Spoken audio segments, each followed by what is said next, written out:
الله الرحمن الرحيم.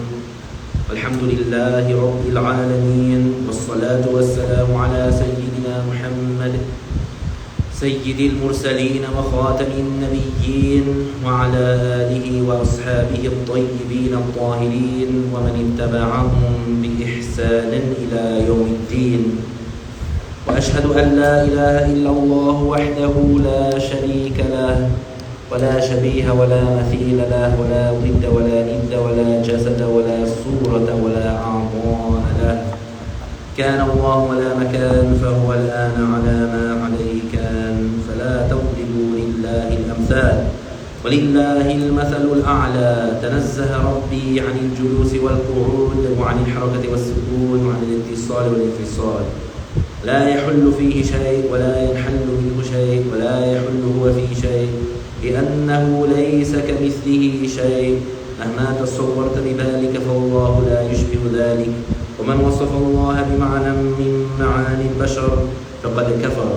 وأشهد أن سيدنا وعظيمنا وقائدنا وقرة أعيننا محمدا عبد الله ورسوله ونبيه وصفيه وحبيبه وخليله، أرسله الله هدى ورحمة للعالمين، هاديا ومبشرا ونذيرا، وداعيا إلى الله بإذنه سراجا وهاجا وقمرا منيرا. اللهم صل وسلم وأعظم وأنعم وأكرم على هذا النبي الكريم كلما ذكره الذاكرون وغفل عن ذكره الغافلون. الصلاة والسلام عليك يا سيدي يا رسول الله، الصلاة والسلام عليك يا سيدي يا حبيب الله، الصلاة والسلام عليك يا سيدي يا عظيم الجاه. I praise Allah, I glorify Him, and I thank Him for all the blessings that He gives without Him being obligated to give anything. And I ask Allah Ta'ala to raise the rank of our beloved Prophet Muhammad Sallallahu Alaihi Wasallam and to protect His Muslim nation. I testify that no one deserves to be worshipped except Allah Ta'ala, the one without a partner, the one without an equal, the one without a similar, the one who is unlike anything in the universe and nothing in the universe is like Him. He has no father, no mother, no sister, no brother, no son, and no daughter. He exists without time and place because He is the creator of time and place. He does not reside above the throne like the Christians say, and He is not attributed with fatigue like the Jews say. Our Lord is glorified beyond any imperfection that the non-Muslims attribute to Him. Whatever you imagine in your mind, Allah Ta'ala does not resemble that. And whoever attributes an attribute of the creation to Allah is not a Muslim. And I testify that Muhammad Sallallahu Alaihi Wasallam, the son of Abdullah, the son of Abdul Muttalib, the son of Hashim, the son of Abdul Manaf, from the tribe of Quraysh, is the best creation of Allah and His final prophet and messenger, sent to all humans and jinn, and He is truthful about everything that He conveyed of the revelation. Thereafter, we remind ourselves to have the sincere intention for the sake of Allah in attending the session of Islamic knowledge, because having the sincere intention is a requirement to get the reward. So the Muslim, whenever he does a good deed, he has to have the sincere intention for the sake of Allah to get reward for that good deed.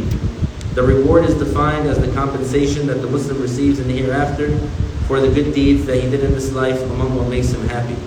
An example of the reward that is guaranteed to the righteous Muslim in the grave is that his grave is expanded approximately 105 feet by 105 feet, and his grave is illuminated with a light similar to the light of the full moon, and the fragrance of paradise will be present in the grave. The sincere intention means for the Muslim to do the good deed, seeking the acceptance of Allah only, and not the praise of the people. So we reached up to page 79 of the Lucid Word. This is the first edition. If you have the second edition, then it might be a different page, but in the first edition we reached page 79, which is section 11. So section 11 is clarifying the conditions for the validity of purification and the rules of tayammum. So before we begin, inshallah, we usually do the recap for the day before the lesson, the last class. So we're just going to ask some basic questions, and if you know the answer, then you raise your hand and you'll be called upon, and then you'll answer. And if nobody raises their hand, then I will target a person and I will tell them to answer. So If you think that by not raising your hand that you will be قد يقال saved, then don't think that. Because they're basic questions. So question number 1. We mentioned in the last class, we talked about the things that necessitate istinja and clarifying its conditions. And we mentioned also the nullifiers of wudu, the things that break the wudu. So who can name one thing that if it happens, your wudu would be broken?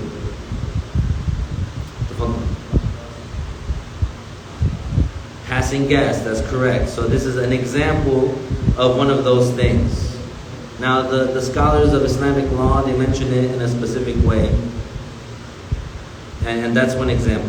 But they mention it in a specific way. So what's the way that they mention it that covers all those examples? And if anybody knows it in Arabic, they can say it in Arabic as well. You raise your hand? Go ahead.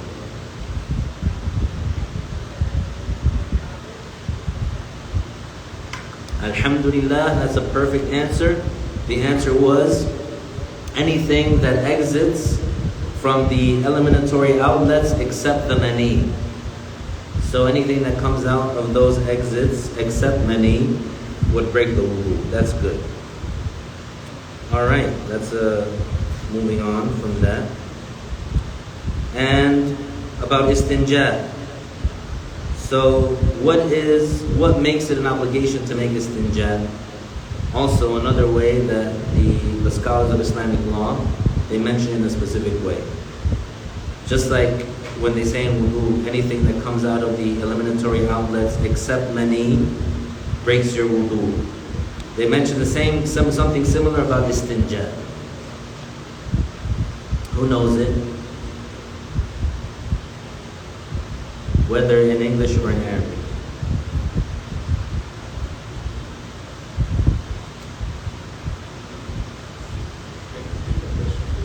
What makes istinja an obligation? What makes it an obligation upon someone to make istinja? Oh, we have some people answering virtually. That's correct. So the answer that was given in Arabic is كل خارج رطب من أحد السبيلين. So the answer was, as someone answered also virtually, the emission of anything from the eliminatory outlets, anything moist, except mani. So anything that comes out of the eliminatory outlets that's moist, except the mani, makes it an obligation for the person to do istinja. Alhamdulillah. Tayyib. That's good. Now we will ask a question about the ghusl. So there are certain things that if they happen to the person, that they make the ghusl an obligation. Who can name one of those things? Preferably someone who has not answered already. Name one thing that makes ghusl an obligation.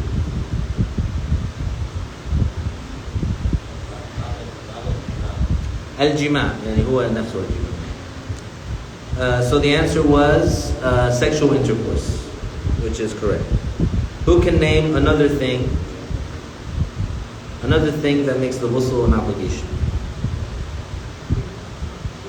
No? The menstruation. Yeah, the termination of menses. So if the woman, once she gets her period, and then when her period stops, now she has to make ghusl, she has to make an obligatory ghusl so that she can pray. And someone answered virtually, another one is the emission of mani. MashaAllah, alhamdulillah. I'm glad that everyone's paying attention. طيب, now we'll continue on with the material, page 79, section 11. Clarifying the conditions for the validity of purification and the rules of tayammum. The conditions of valid purification, be it wudu or ghusl, are 5. So the author here is talking about there are certain things that are required for the validity of wudu or ghusl that are not part of the wudu or the ghusl. So these are prerequisites, conditions, things that have to be done before the wudu or before the ghusl, so that the wudu and the ghusl can be valid. So there are 5 things. The first is Islam. Therefore, a non-Muslim's purification from the minor and major ritual impurities is not valid. So what does this mean? That means that if a non-Muslim, if they go to the wudu area and they wash the same way that we do, they wash their face within the boundaries of the face, and they wash their arms from the fingertips up to and including the elbows, and they wipe their head, and they wash their feet including their ankles. Even if they do that, their wudu is not valid. Why? Because it is a condition for the purification to be valid that the person be Muslim. And the same thing for the ghusl. Now, as you know, in the school of Imam al-Shafi'i radiyallahu anhu, he makes it part of the integral for the validity of the wudu or the ghusl that you have to have an intention. And the non-Muslim, his intention isn't valid, because in order for his intention to be religiously considered, he has to be Muslim. Now this is different in the school of Imam Abu Hanifa radiyallahu anhu, where he does not require an intention for the ghusl or the wudu. And why do we mention this? Because it happens that a person would embrace Islam, and they're a person that is 20 years old, 30 years old, 40 years old. So they've had certain experiences in their life, and usually the case is for sure they have done something that makes the ghusl an obligation upon them. So if you go according to a Shafi'i, then once that person enters into Islam, then he goes and he makes the obligatory ghusl based on if something occurred in his past that does require for the ghusl to be taken. But if it was, let's say, if this person, let's say, didn't learn according to a Shafi'i and he learned according to Abu Hanifa, he would be able to be considered to be on purification if he had, at some point between the occurrence of something that makes the ghusl an obligation, he had taken a shower, even without an intention. Because according to Abu Hanifa, the intention isn't required. So this slight difference of opinion between the two schools, you see a benefit in certain scenarios. Because when you deal with a convert, for example, you need to assess the situation correctly so that you do not overwhelm the person who has recently embraced Islam. And at the same time, you don't want to do anything that's religiously incorrect.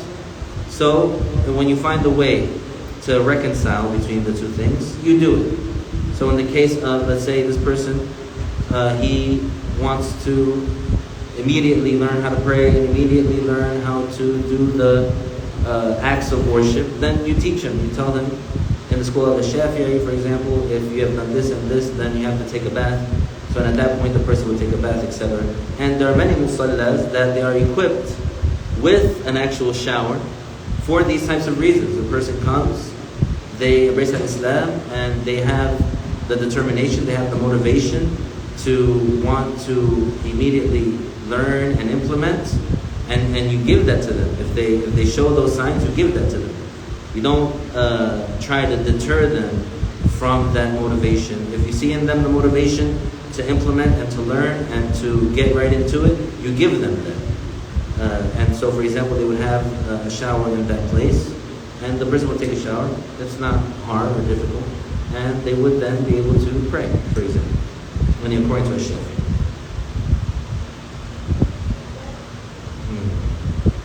The second condition, the author said, the second condition is at-tamyiz, the capacity to reason and discern. And this was already defined previously in the last class.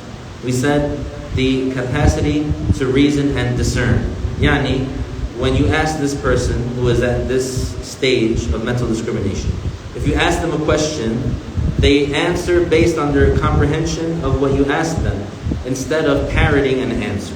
And we talked about this when we talked about the obligations of the guardians for the child that has reached the age of 7 lunar years and is also mumayyiz. We said that they can test and tell if the child is mumayyiz by asking him certain questions. We gave an example of that. He asked him, for example, how many times a year does Ramadan occur? So this child, if they have reached the age of mental discrimination, they would comprehend that Ramadan is one of the lunar months and it happens once a year. So they would answer based on that. Instead of parroting an answer, meaning just saying something that they were taught to answer if they were asked that question. And we gave another example. We said if the child is asked, for example, what's your favorite subject in school? And they would say, for example, my favorite subject in school is math.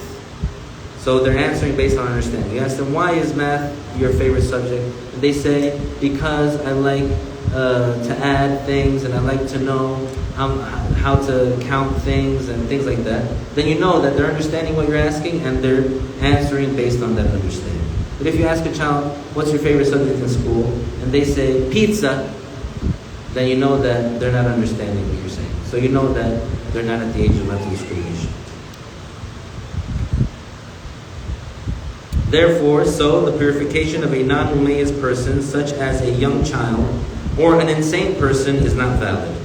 So if the child is young, like 2 or 3 or 4 or 5, but they have not reached the age of mental discrimination, because it is possible for a child to reach the age of mental discrimination at 5, and that would mean that the child is very sharp.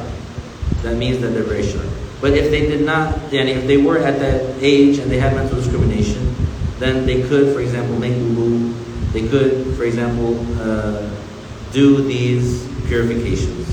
And if they were not, then it wouldn't be valid. And it would not be permissible for the guardian to let the child do it.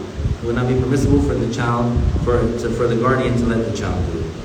And from here it is known that if a child, let's say, like a 2-year-old or a 3-year-old, or a child that has not reached the age of mental discrimination, if they saw people praying and they started, they stood next to the people and they did the actions of the prayer, the guardians or any capable adult should not allow them.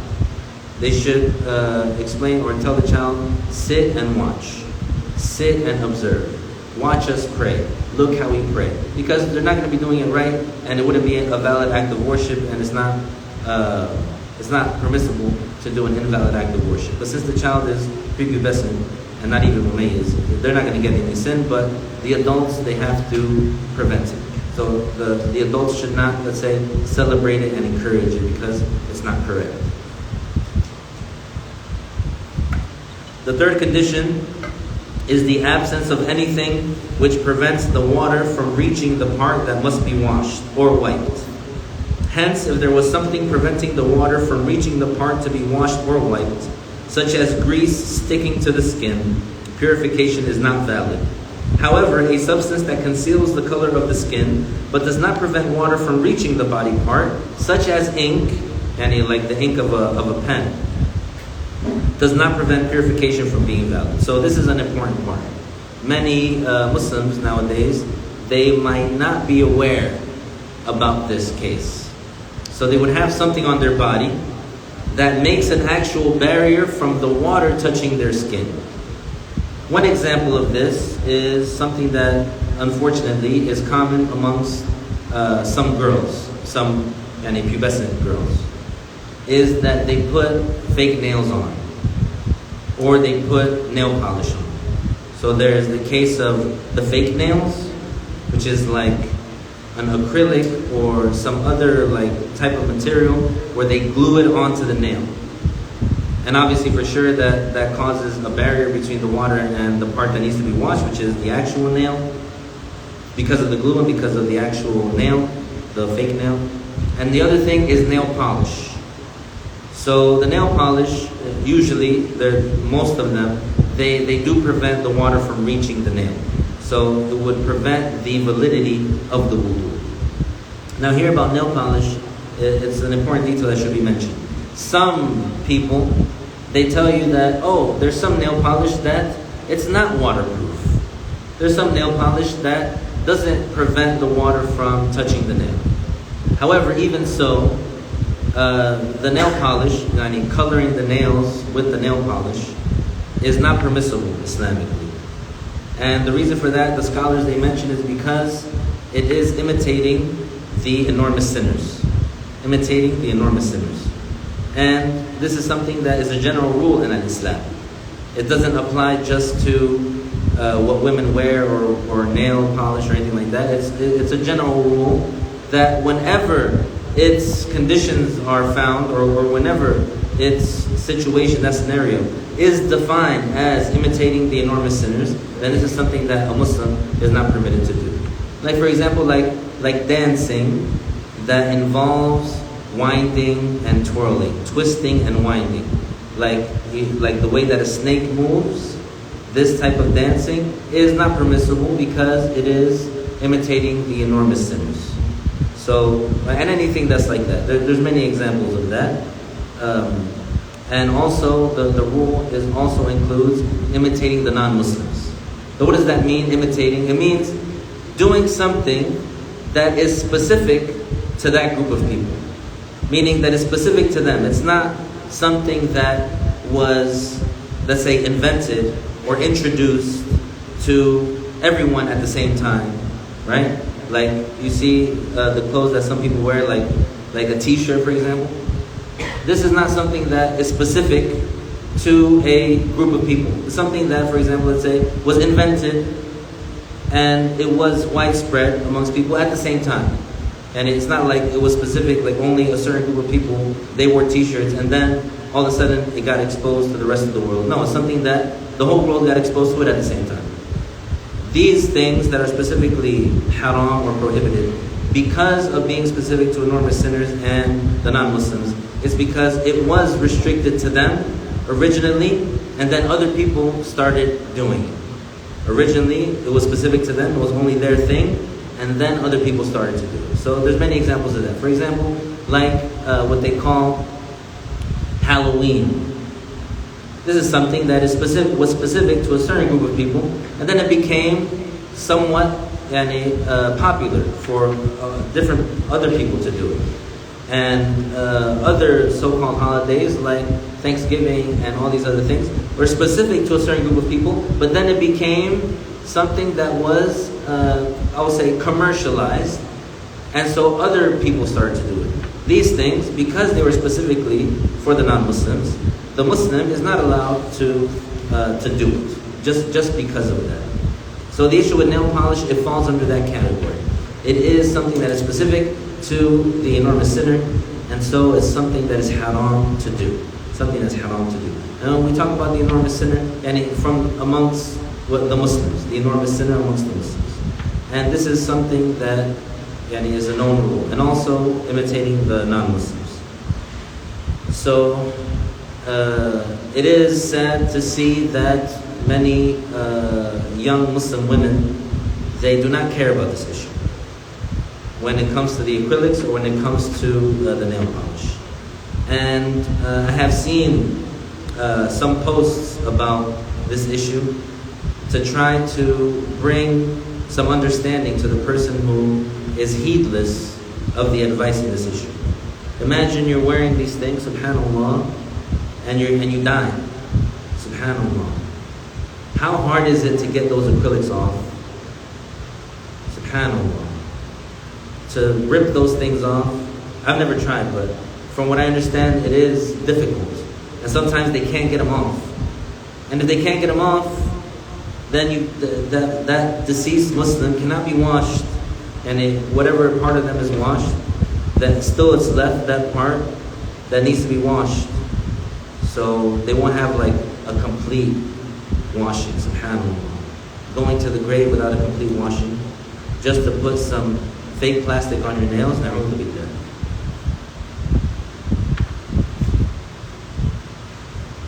Another example that they give is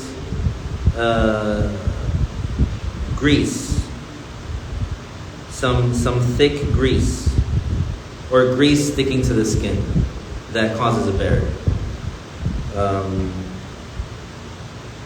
And another thing that causes a barrier that is usually common is like paint. Like if you're painting the house and you get paint on you, there's certain paint that is the water goes through. So if you have that paint, then you're fine. But there's most other paints, they cause a barrier, and so you have to make sure you remove all the paint.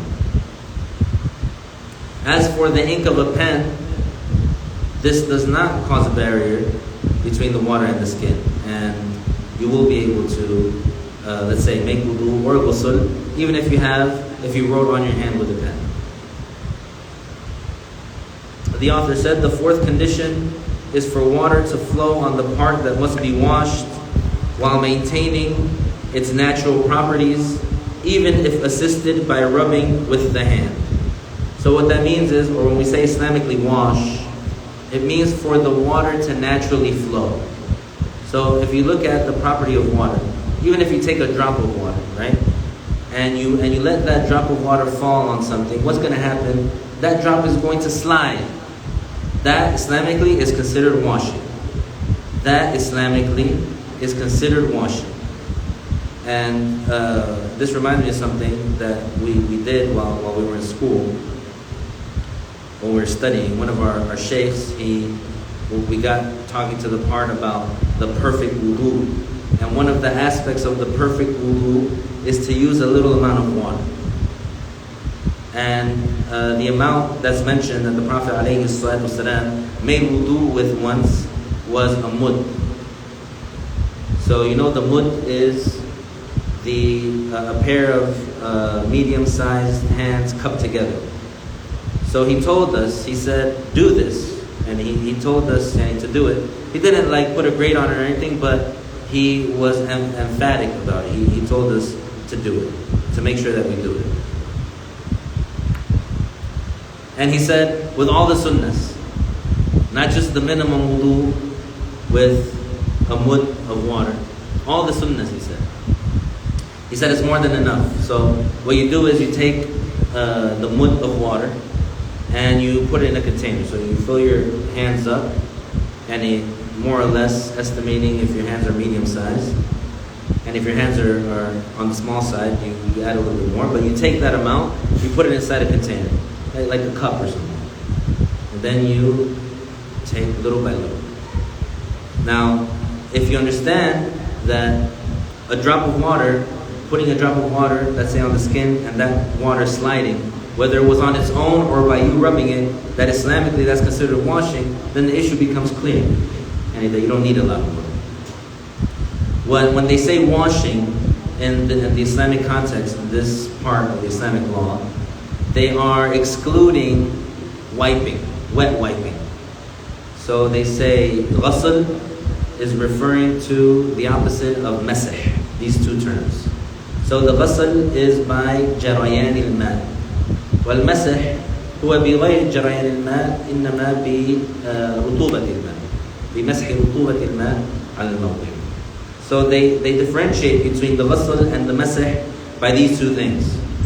So the difference is that ghusl is having actual water, drops of water, moving or sliding on the skin, whether it was by their own, if you drop a drop of water, usually it slides on its own, but even if it didn't, if it was a flat surface and the drop of water fell, and you took that water, and then you rubbed it with your hand, Islamically this is called washing. The issue is that many people that washing equates to pouring a bunch of water and splashing water. That's also in English linguistically washing, and that can be called washing in a broader sense. But when they speak about washing in the context of wudu and ghusl, they just mean not just wetting your palm and rubbing that wetness on you. That's the difference. So when they say for water to flow on the part that must be washed, doesn't mean that a whole stream of water has to go on that place for it to be washed. No, it just means that not just wetting your hand and rubbing the moisture on yourself. If you take a drop of water, one drop of water, no exaggeration, one drop, and you put it on that spot and you rub it around, that's called washing in this context. Okay? So you can easily make wudu with all the sunnahs with a mud of water. And how much for the ghusl? This one I didn't try. But how much for the ghusl? 4 moons. To do the ghusl with 4 moons.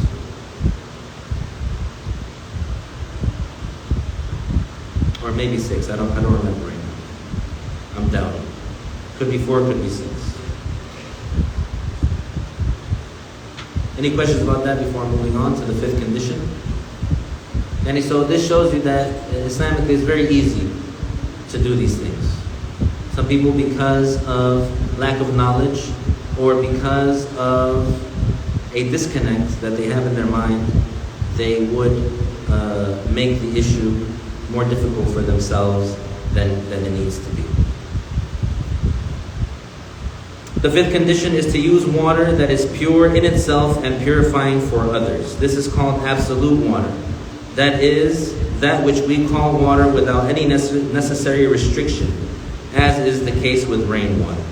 So when we say absolute water, we just mean something that if someone said about it, water by itself, without adding any other attribute or any other description, they would be truthful. So if you hold up, let's say, a liquid, let's say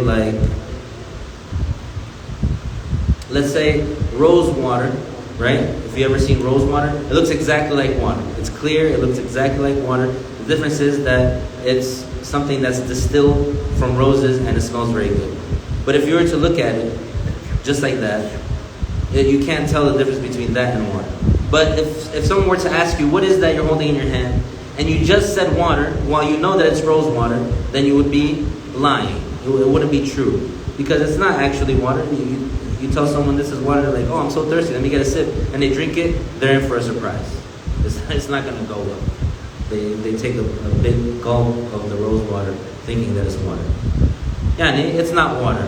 It's rose water. So you have to say rose water. You can't just say water. And the example that they give is rainwater. So if you had some rainwater in a container and somebody asked you, what is this? And you just said water, you would be telling the truth. Because the fact that it came from the rain doesn't change that it's just water. So whether it came from the rain or it sprang up from the ground or it came from the mountaintop or it came from the faucet or it came from the ocean or the river, in all those cases, if somebody asks you, what is this? And you just say water, you would be telling the truth.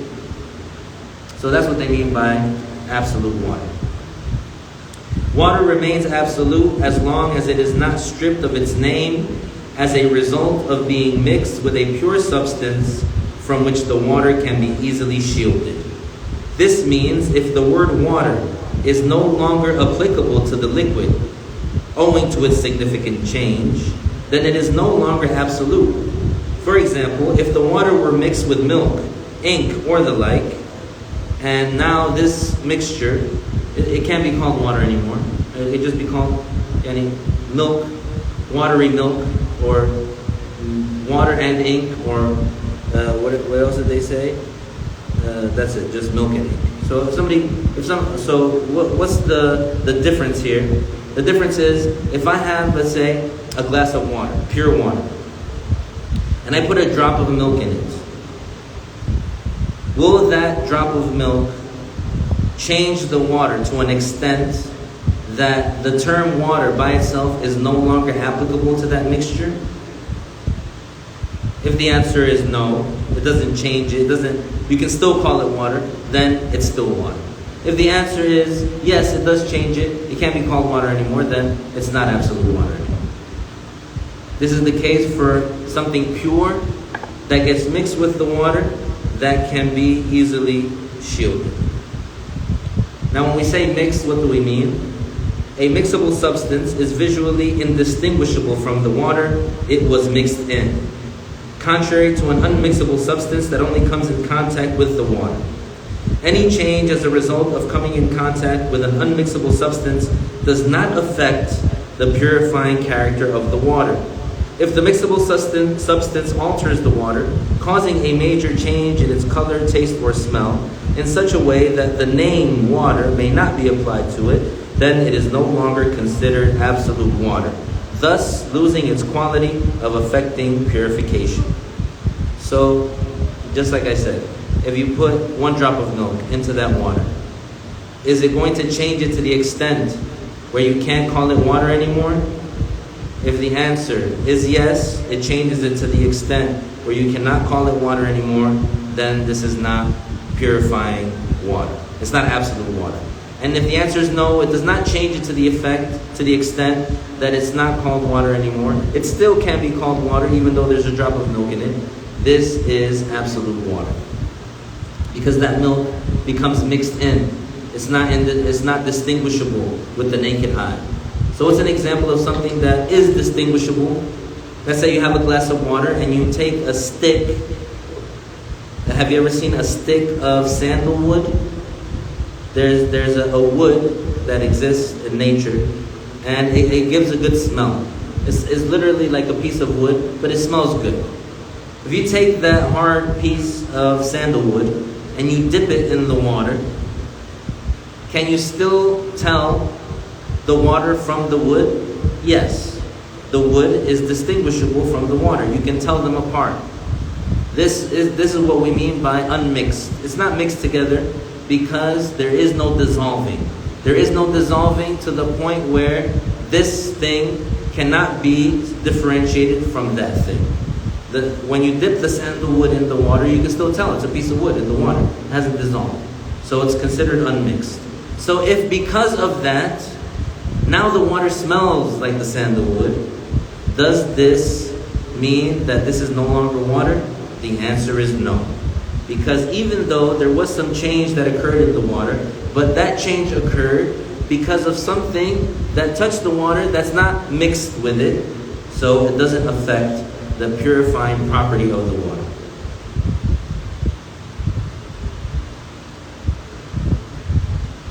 Now, the author said, if this is a slight change whereby water retains its name, then it remains purified. And I already explained that case. If, however, the water changes because it mixed with that which it is hard to shield water from, then the purifying property of the water remains, even if the change is extreme. An example of this is a substance that is in the water's natural place, like weeds, or its pathway, such as earth containing sulfur or any other similar substance which cannot be easily avoided. So when we talked about milk and ink, this is an example of something that you can easily keep the water away from it. It's not like you have the water, let's say, in a big container somewhere in your house and there's drops of milk falling from different places. No, milk is in the container. You can easily keep the milk away from the water. You can easily keep the ink away from the water. But what about if there is something naturally existing that is not easy to keep it away from the water? Like weeds. Well, what are those? They're like green plants that they exist from where the water naturally is. Those weeds, what do? They turn the water green. They make the water a different color. So does that mean that we cannot use that water for wudu? No, it doesn't mean that. Why? Because even though those weeds change the color of the water, but because it's hard to keep those weeds away from the water, it doesn't affect. It doesn't affect. Because in this case, this pure thing, natural thing, that it cannot be easily shielded, the water cannot be easily shielded from, this doesn't affect the purifying property of the water. It is also a condition that the water used for purification must not have changed by najas filth. Now we're going to talk about if najas touches the water. First we talked about if something pure mixes together with the water, and we covered those details. If it's something that the water can be easily shielded from, and it changes the water to the extent that it can't be called water anymore, then you can't use it for purification. If it's something that the water can be easily shielded from, and it does not change the water to the extent that it can't be called water anymore, you can still use it. In the case of something pure, that is hard to shield the water from it, and even if it changes a lot, you can still use that water.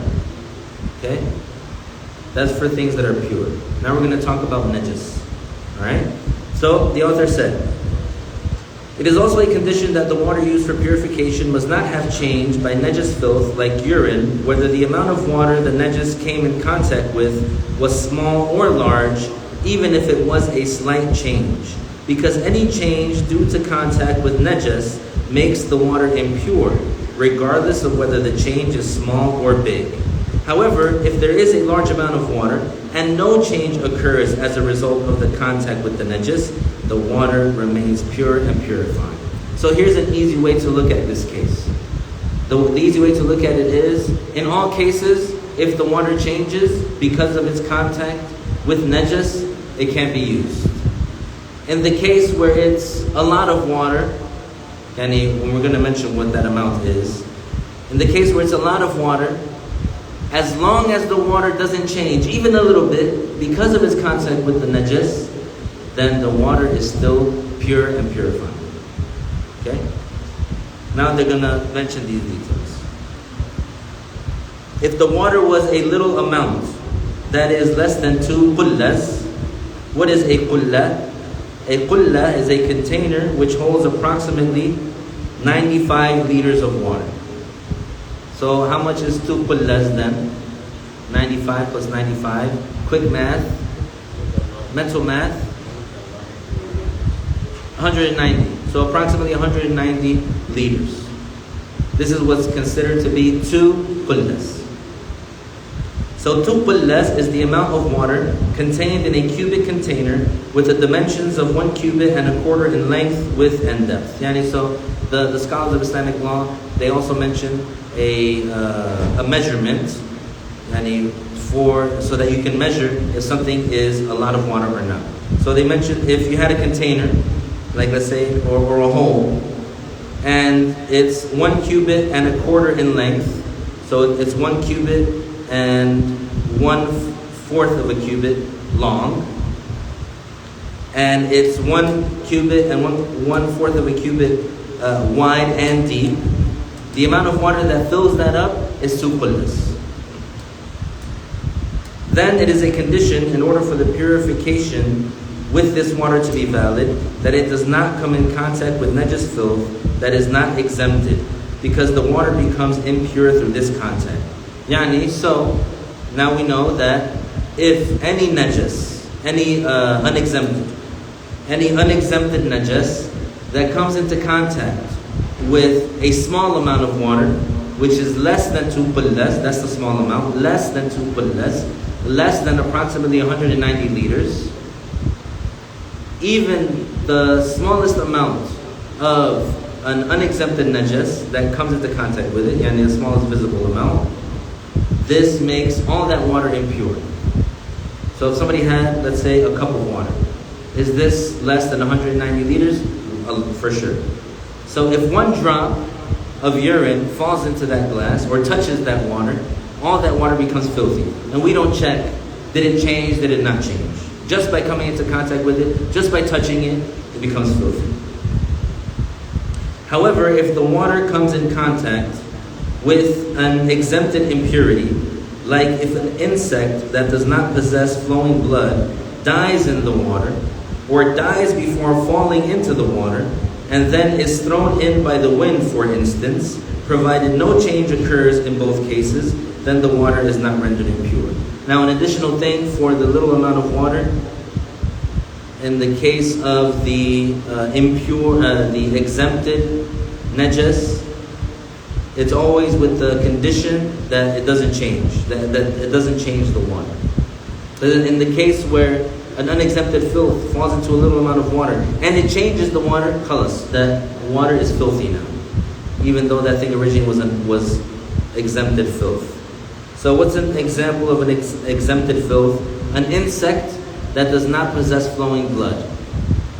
Who can give us an example of an insect that does not possess flowing blood? Like a cockroach, like an ant, like a fly. So if there was a fly buzzing around and it landed in the water, it landed in your drink, in your cold cup of water, and it's now its wings are wet and it can't fly, and khalas, it's drowning, and then it dies in there. originally, the dead fly is filthy. It's filthy. It's something that is filthy. It's najis. But if that fly falls into the water and dies, it doesn't make that small amount of water filthy because it's exempted filth. It doesn't, exempted filth, exempted najis, doesn't mean it's not najis. It means that, for example, if that fly falls into the water while alive and then dies, it doesn't make that water filthy. And the same judgment applies to other than water for things like the fly and the ant. So if an ant or a fly falls into your soda and it dies in there, you just dip it and fish it out, and then you push it in and then you take it out, and then you can keep on drinking the soda. This is because the Prophet ﷺ, he ordered us to do that. He said if a fly falls into your food, then dip it and then take it out, because one of its wings contains the disease and the other wing contains the cure, maybe the antibody. So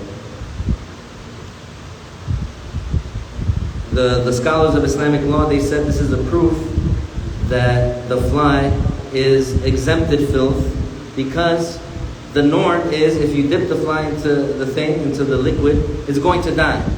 So had it been that it was unexempted filth, the Prophet ﷺ would not have ordered us to dip it in.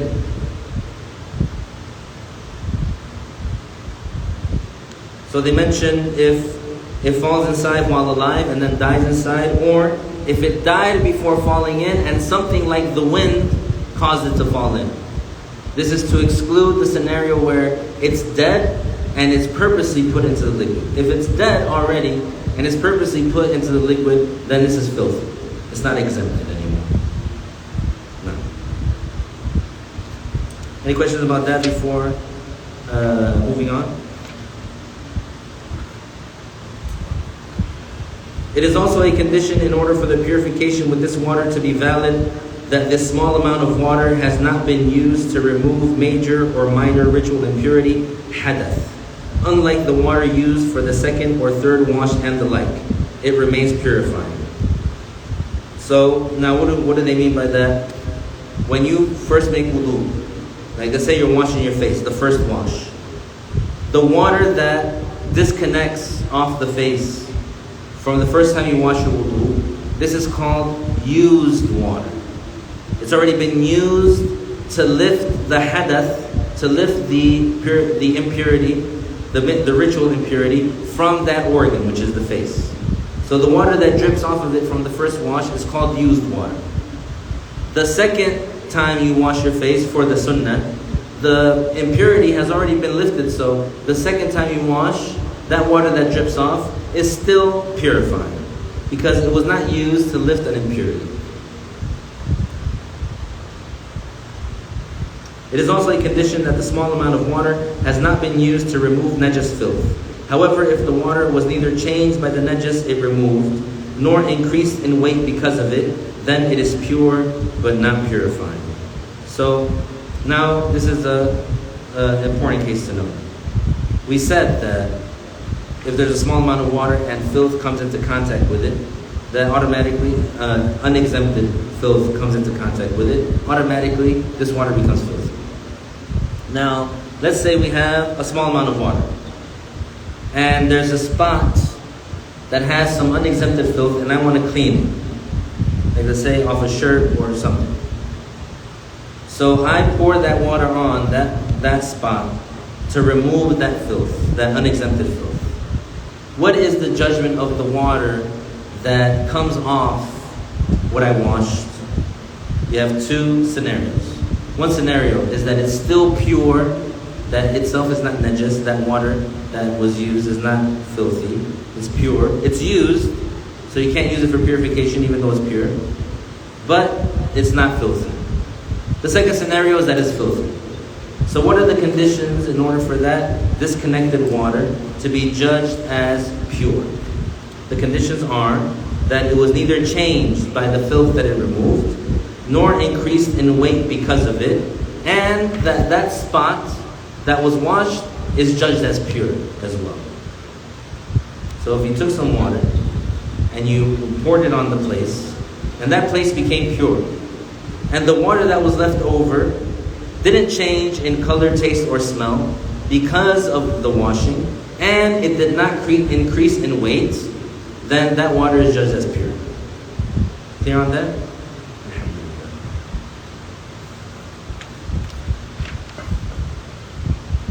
As for the large amount of water, it's never considered to be used. So you can wash filth in it, as long as it doesn't change the water, it's still considered to be purifying. It's not considered to be used. You can make ghusl in that, let's say, lake 100 times, and you can still use it 100 times more.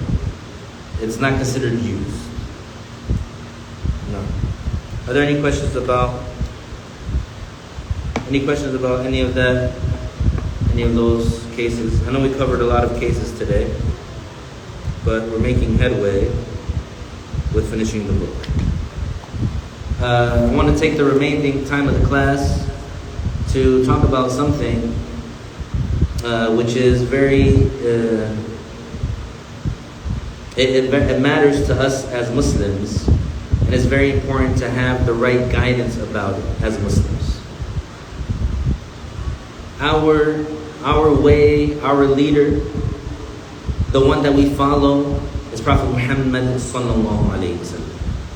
And by following Prophet Muhammad sallallahu alaihi wasallam, we're also following the rest of the prophets, because we're ordered by the Prophet sallallahu alaihi wasallam to believe in them and to honor them and to judge them with the same honor and status that the Prophet alaihi wasallam conveyed to us.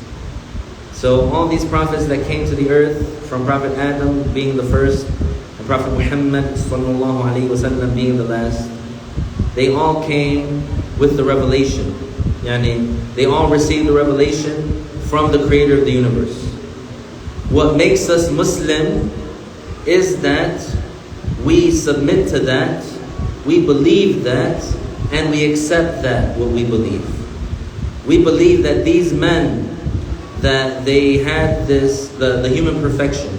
We believe that these men, they truly are messengers of God. And we believe that these men are free from lying. They're protected from lying. They're impeccable. They're infallible from lying. They never lie. So everything that they said, God said this is forbidden. God said that is forbidden. God said that is permissible. We believe them 100%, because there's no way for us as humans living on this planet to know what is permissible, what is not permissible, what is prohibited, what is not prohibited, what is good, what is bad, what is beautiful, what is ugly, what is praised, what is dispraised, what is moral and what is immoral. There's no way for us to know that except through the prophets. So that's the Muslim, this is his stance. The stance of the Muslim is, I submit to the fact that no one deserves to be worshipped except the Creator. We're not allowed, we don't worship, we don't give our ultimate humbleness and submission to a statue. We don't give our ultimate humbleness and submission to a human being. We don't give our ultimate humbleness and submission to any creation. Only the Creator of everything around us, the Creator of us, the Creator who gave us everything that we have, this place that we live in, and all the dear things to our heart that we cherish. All those things were given to us by our Creator, and He was not obligated to give anything.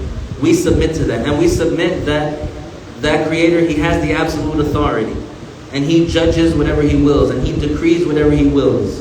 And whatever He judged and decreed, this is what is just, this is what is justice, and whatever He forbade or whatever He judged that is wrong, then this is what is wrong. And the only way that we know that is through the prophets. The only way that we know what God decreed, what God revealed, what God judged, is through the prophets. So as Muslims, we follow the prophets. And specifically, as Muslims living in this time, we follow Prophet Muhammad sallallahu alaihi wasallam. Regardless of the time that we're living in. regardless of the time that we're living in. So if you were living 1,000 years ago, you still had to follow Prophet Muhammad. And if you're living in 2021, you still have to follow Prophet Muhammad sallallahu alaihi wasallam. As a Muslim, we submit to that and we accept that, we know that. So the Muslim should always be strong and confident in knowing that we are secure and we are safe in following our leader, Prophet Muhammad sallallahu alaihi wasallam. And to make it more clear, the Prophet alayhi salatu wasalam, he is no longer walking among us. So how then can we apply following him? For those that lived during his time, those companions, following him was a literal thing. They literally followed him around. They saw what he did and they did exactly the same. They saw how he was and they acted exactly the same. They saw how he interacted and they interacted exactly the same. They saw how he picked up his food and they did exactly the same. They saw how he slept and they did exactly the same. We weren't there to see that, but what do we have? We have the knowledge that was passed down from those that experienced him literally, passed down to us generation through the trustworthy scholars. So no one can claim that, how can you follow the Prophet ﷺ even though you're not living during his time? We follow him by following what? By following the knowledge that he left behind. Because the prophets, they don't leave behind gold coins and silver coins to be inherited. They leave behind the knowledge. Their legacy, part of their legacy is leaving behind that knowledge, because the people still need to live. Even after the Prophet ﷺ passed away, the people still need to live properly. The people still need to obey Allah. The people still need to fulfill the commandments, the obligations that Allah Ta'ala judged. How could they do that if, for example, that information is gone? So that's why that information remains among us. Regardless of whether the majority of people on earth are doing something else or not. If it was the case that the majority of the people on earth, they submitted and accepted the Islamic law, then most people would be doing it, etc. And you know how the majority of people, they're not individuals and they have the herd mentality and the sheep mentality. They would just be doing what is the Islamic law or what's the Islamic judgment because everybody else is doing it and they don't want to be the one that is different, right? But in a time when the majority of people are doing the opposite of the Islamic law, the Muslim, whether he wants to fit in or not, he has to do what the religion, he has to follow the rules of the religion. There's no getting around that. So there's a certain space within that the Muslim is able to work in, within the boundaries, that allows him to obey Allah and also, for example, in most circumstances, fit in. This is not a problem. This is not a problem. So, but when it comes to where the line is drawn, where there is no way to reconcile between quote-unquote fitting in and obeying Allah, then the choice is easy. Obey Allah, regardless of what everybody else is doing.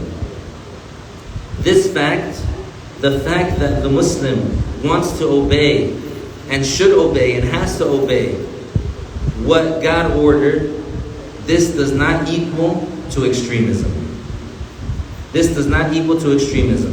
Following the Islamic law, adhering to the Islamic law, submitting to the Islamic law, taking the Islamic law as your only standard is not equal to extremism. Because the Islamic law, it is against extremism. The Prophet ﷺ, he said, إِيَّاكُمْ وَالْغُلُوبِ فَإِنَّ الْغُلُوبَ قَدْ أَهْلَكَ الَّذِينَ مِنْ قَبْلِكُمْ.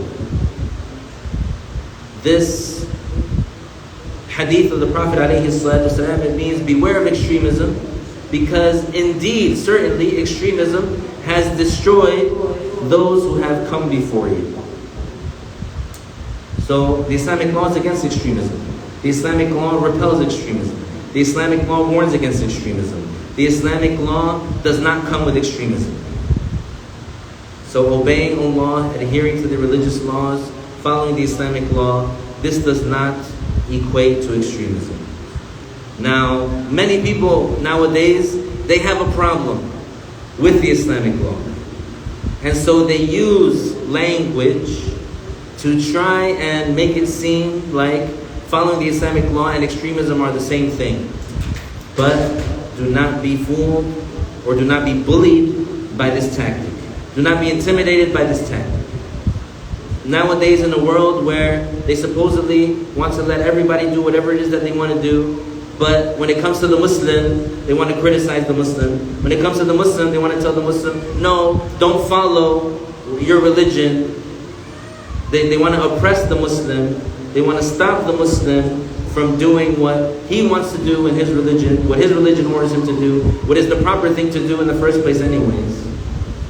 But when it comes to everybody else, it's let them do this, let them say that, let them wear this, let them wear that, let them call themselves this, let them call themselves that. And most of the time it's wicked and ugly, perverted things. So the double standard that they have between the non-Muslim and the Muslim is apparent.